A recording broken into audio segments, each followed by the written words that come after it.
come through the line, you know what's going on in everybody's mind this morning. We have a jam-packed show. The World Series last night was awesome. There's some fantastic rumors going around the NFL. Good morning, Nick. Let's get to all of it. Morning, starting with what is happening or not happening in Dallas, Texas. Things are going from bad to worse out there. I mean, what's worse than a 2-4 record, a terrible defense, and Dak gone for the year? How about losing your team?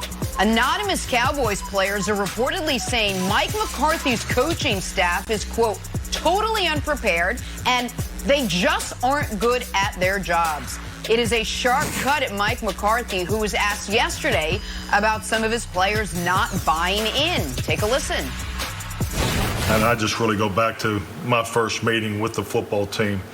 I've always stated this to every team that I've coached. I think it's important to handle things as men. I mean, if you do have something to say publicly that is of most importance, I think it's important to say it to the individual, particularly in a group dynamic setting, and especially in the game of football, especially for the Dallas Cowboys. So, Brandon, are you surprised that Cowboys players are anonymously ripping Mike McCarthy and his coaching staff? Dissension among the ranks, it seems like. Does any of this surprise you, Brandon? I'm not surprised. And now we're seeing why they're not making the changes necessary to get this team back on track, because they're not on the same page and they don't believe. And let's clarify this. It's not players. It's defensive players. This offense is fine. They can control some of these mistakes they're making on the turnover side. Before Dak went down, they were averaging 509 yards a game.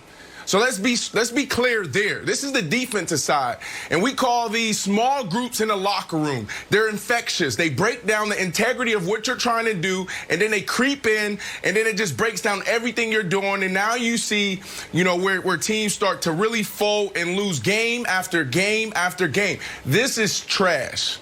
But here's the deal. If you want to fix this, all you got to do is adopt what they do in Seattle with Coach Pete Carroll. Pete Carroll has this thing where he says, it's Tell the Truth Monday. Anybody in the organization, the day after the game, can come in front of the team meeting room and say whatever is on your mind, whatever it is that you want to say.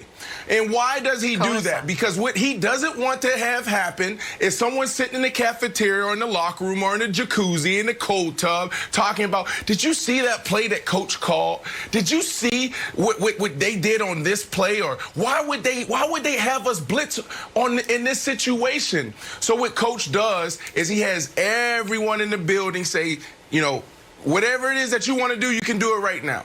Because if you go in that locker room, it's going to break down the integrity of this team. And what ended up happening is nobody comes up there, because it's so embedded in their culture that we don't do this, that it's like a comic show. It's a time for them to pick on everyone else. Everyone knows, like, if you have something to say, you go to that guy. If you have something to say, you don't go in the media.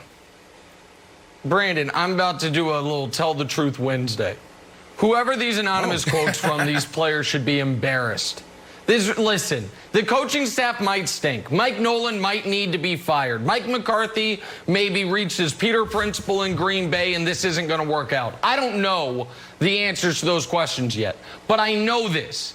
It's not a coach that made Michael Gallup drop the ball in the end zone, and that's the offensive side of the ball. It's not coaching that has made Ezekiel Elliott the most fumblingest fumbler this side of Daniel Jones in the NFL over this season. And it's not the coach's fault that guys are breaking down the most basic defensive principles. Now, maybe those defensive principles stink, but some of that's on the players. And for a team that has repeatedly shot itself in the foot to go to the media and say it's Smith & Wesson's fault is embarrassing. So it is. That's right. I'm not giving the coaches a pass, but it is better coaching would not fix the Dallas Cowboys in their totality. And so I think these folks, these players, are looking for excuses to make wilds, and I think they should be embarrassed.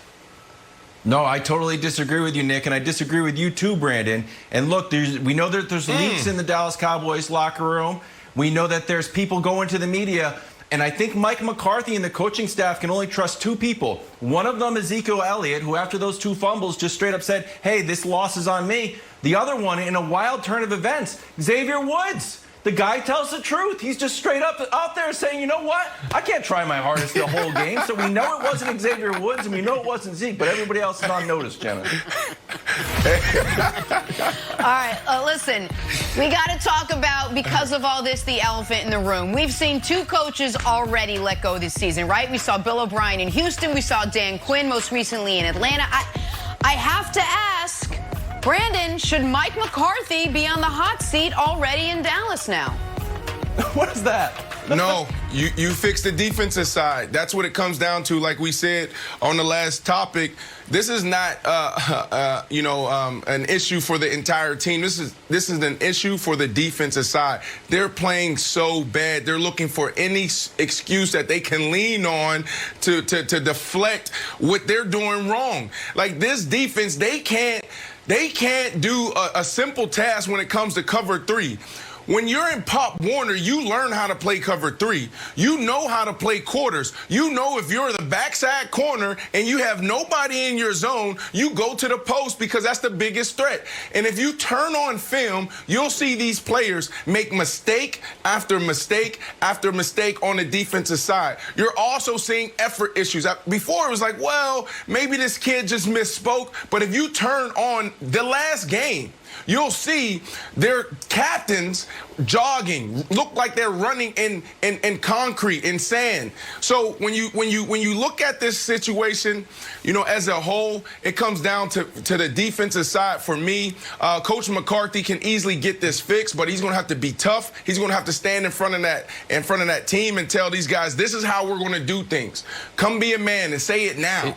I've been in those locker rooms before where we had these situations, and I saw, coaches stand in front, Coach Shanahan, Lovie Smith, say, this is how we're going to operate, guys. Anybody else that want to do anything differently, you can hit the door. It's just, listen, there's been one coach my entire life watching the NFL that after 6 games with the team, you were like, oh, he should be fired. And that guy is Freddie Kitchens. Sorry, Freddie. We knew he was promoted above his skis, and you knew almost instantly, well, that's not going to work. Mike McCarthy's a known quantity for good or for bad. You don't hire a coach after he's been a head coach in this league for a decade, give him 6 games and no offseason and be like, well, that was a mistake. And so I would argue, Wilds, that if people want to say Mike McCarthy was the wrong hire, fine. If people want to say this is going to end poorly, fine. But even discussing firing him after less than 40% of his first season, I think is insane. So, no, I do not think he should be on the hot seat already. So the problem is this.